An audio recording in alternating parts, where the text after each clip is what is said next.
Hello everyone, my name is Nick Infernus and welcome back to another discussion video. The topic of today's video will be Studio Series for 2025.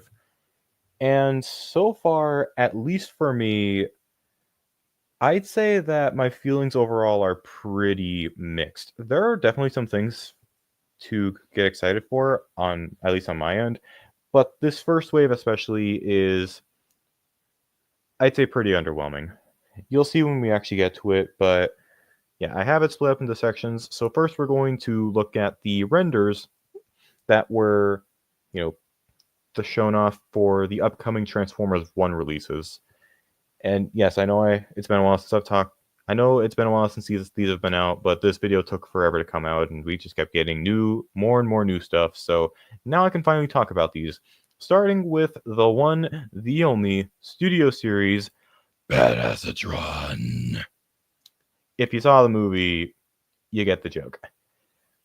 So I'll admit, when I first saw this figure, I was I was pretty underwhelmed by it. The feet look ridiculous, and overall, yeah, I think it literally was just the feet. Like, I don't know what to say. Something about them was just off. And then I watched the movie again, and yeah, that's just how they look. They did just look like that.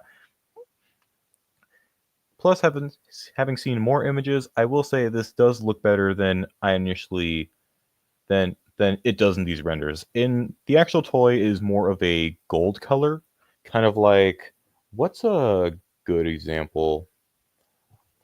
Like what's a good example of a figure? It's more of a gold color. If you've handled like say Buzzworthy Goldbug from the Creatures Collide box set, not that any of you have, but it's like that or Netflix Cheetor. It's like those guys. It's more of that kind of color as opposed to this banana yellow. Also, I'm noticing he has a gun here. That is going straight to Prime when I get this in hand, because Bumblebee did not use that in the movie. Prime did though, and it's black, like Prime's guns usually are. Yeah, this looks good, but yeah, the initial renders. My initial reaction was not as positive as it currently is. Elita was a bit of a different story. I've always liked the way this looks, though I can definitely see why some people might not like it as much, like the kibble jutting off the arms and just the fact that she's clearly not going to have wrists. Which, I mean, a figure not having wrists isn't exactly a deal breaker. Like, there are definitely there are figures that I really like that don't have wrist articulation, and usually there's more to them than just that allows me to look past that. And Alita, at the very least, she looks a good amount like the character from the movie, if a little kibbly. Bike mode looks great, and at least it's a gun for a character who actually used it in the film. Then last for the Transformers 1 renders is Sentinel Prime. I don't have a picture of the battle mode here because it would not fit and it just wouldn't look great otherwise, so you're just getting robot mode and jet mode. So jet mode, I can take or leave it. He didn't transform in the movie, which I thought he did when I first saw it, but apparently he doesn't. But yeah, jet mode looks okay. Nothing really to write home about. The battle mode, even though it's not pictured here, looks great. And the robot mode looks fantastic, in my opinion, except for the wings. Those are just way too chunky and blocky. It's like, again, he didn't transform in the movie. You probably still could have gotten these to look right, without compromising the jet mode. But yeah, that's my only real issue that I have with Sentinel is just those giant 2x4s of wings. Those probably aren't even like 2x4s. They're like whole folding tables on his back, or really just tables in general. Yeah, besides that, the rest of the body looks pretty excellent. And I guess my only other real big issue is that he doesn't come with his sword, which, I could probably just buy the Blockies Classics Class 1 for that. Now on to the stuff from New York Comic Con, and this is where my more negative thoughts reside. Not necessarily negative, but just more nothing thoughts. I don't really feel a lot for this wave, and there's only one figure that has my full attention, so I'm gonna rapid fire these. Starting with Deluxe's Double Punch. Scorponok is a great figure. He looks even better in red, and it's another troop builder, so if you're the kind of person to troop build, here's an option. Hatchet. Nice to finally see this come out, but it's a non-character from an admittedly really cool scene, so no thanks. Bumblebee. At first I thought this was a retool of SS-18, and that was kind of a turnoff, but the more I look at it, the more I realize that this might not be a reuse of that god-awful release, so hopefully I'm right. But the backpack and bug mode certainly aren't giving me that much confidence. Skywarp. Starscream was excellent. This will likely be excellent too. Optimus. Rise to Beast Optimus. If you missed the boat on the original release, here's your chance. Galvatron. Okay, something from this wave that I actually have extensive thoughts on. Kingdom Galvatron is a fantastic figure, and these more movie slash cartoon accurate colors are definitely doing the job for me. I'd say my biggest issue with the look of this figure is just that there's no retooling done here. Like, at the very least, I would hope that they'd retool the head just a little bit to make the crest look more swooped, like more, rounded, with maybe some points, like at least make the points at the top just pinch up, like a little bit more pinched. They don't need to be pointy. They don't need to be like some third-party figures, but at the very least, make them less flat. Cannon mode still looks great, but I'm not really a huge fan of the fact that the Revenge Gun ships still aren't, purple like they should be. Granted, all of these accessories, aside from the fusion cannon, are going in a drawer anyways, so what does it matter? This is probably the only figure from this wave that I'm considering picking up, if only to have, a version of Galvatron in my collection with cooler colors and shoulders that aren't misassembled. And as for our other leader, we have Apelink. This is basically just Optimus Primal with some retooling and some extra parts, but no real reason for me to care. As for the pipeline, this video took so long to come out that we actually have images for one of these guys. So starting with Jazz, I apologize in advance for the not great photos, but to be fair, the photo quality wasn't exactly great to begin with, and I'm actually kind of glad that I'll talk more about that when we get to it. But yeah, Jazz. 86 Jazz is a great figure, with its biggest problem being just how fragile some of the clear plastic parts are.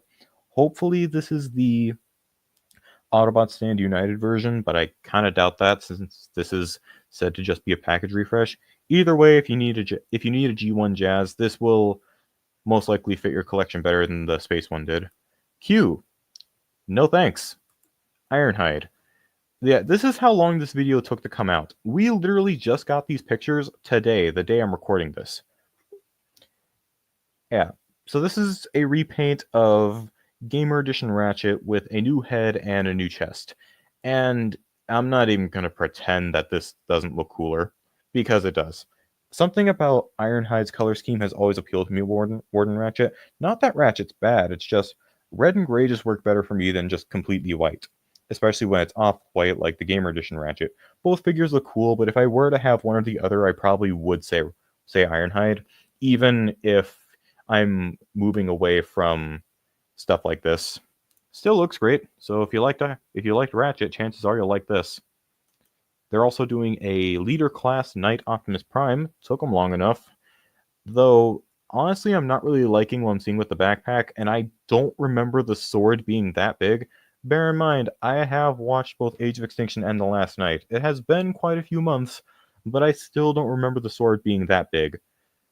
We still have yet to see the truck mode, but I'm sure it'll be great. Studio Series usually delivers on that. And then they're also re-releasing Dark of the Moon Shockwave. An excellent figure with kind of a bullshitty tank mode, but it is the bullshitty tank mode that the original toy had, so I'm okay with it. My question, though, is will this still come with wheelie brains and that one nest soldier? Just a thought. Another example of how long this video took to come out is that I had time to fit in Devastation Optimus Prime, and boy do I not care. Like, I respect that they were able to have the grill be the same part in both robot mode and vehicle mode on a deluxe when the most likely far superior commander wasn't even able to do that. But that's kind of the only thing I'm liking on this guy besides the cell shaded windows.